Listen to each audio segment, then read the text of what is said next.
No, Lisa, and here's the thing. We just spotted more people coming up this exit ramp, which normally there would be cars coming through this area. Over the last 5 minutes, protesters surrounded, walk with me this way, Jamie, surrounded this Forest Hills police car with their hands up, both hands up in the air, chanting Antwon's name. And now let's circle back this way and show you that protesters are now blocking cars who are trying to get off the Parkway ramp, pounding on the ground, pounding on signs, standing directly in front of this vehicle. They've got a sign right here that says "No Justice, Antwon Rose." We're going to walk all the way up this ramp because this is just the beginning of it.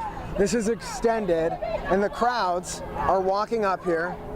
This would be the on-ramp, heading all the way up to the Parkway, where there are still semi-trucks off in the distance, parked. We talked to that one guy who's been sitting here for like 2 hours now, who said, sorry Walmart, you know, my water deliveries are going to be a little late. And he's heading into Ohio, but he said it's still going to take a lot of time because there's no sign of movement. Now the chants are on and off. A lot of it is Black Lives Matter, Antwon Rose, shut it down, shut it down.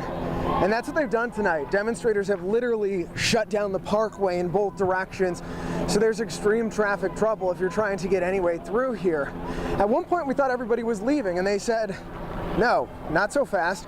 We're not going anywhere. And they told me that they were working in shifts. So there were some people who were coming to get water, and then they were going to come back and give more supplies to the other people waiting out here. Police remain here on scene, but we do want to stress this has been relatively peaceful and there have been no arrests. Yes, words have been exchanged back and forth.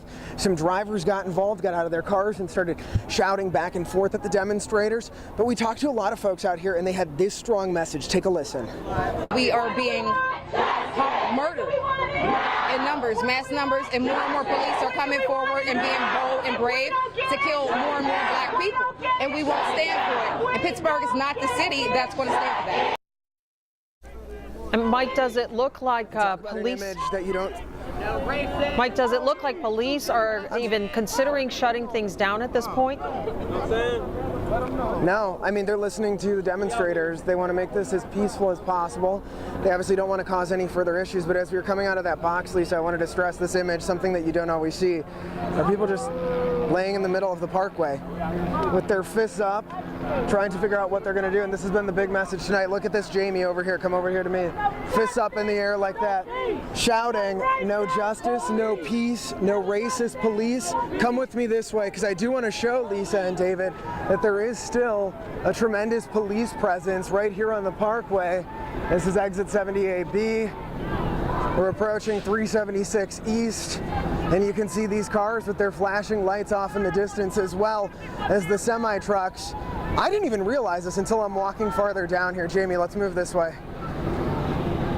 That there are, oh my gosh, this line of traffic extends for miles and miles and miles. And guys, you mentioned that chopper video.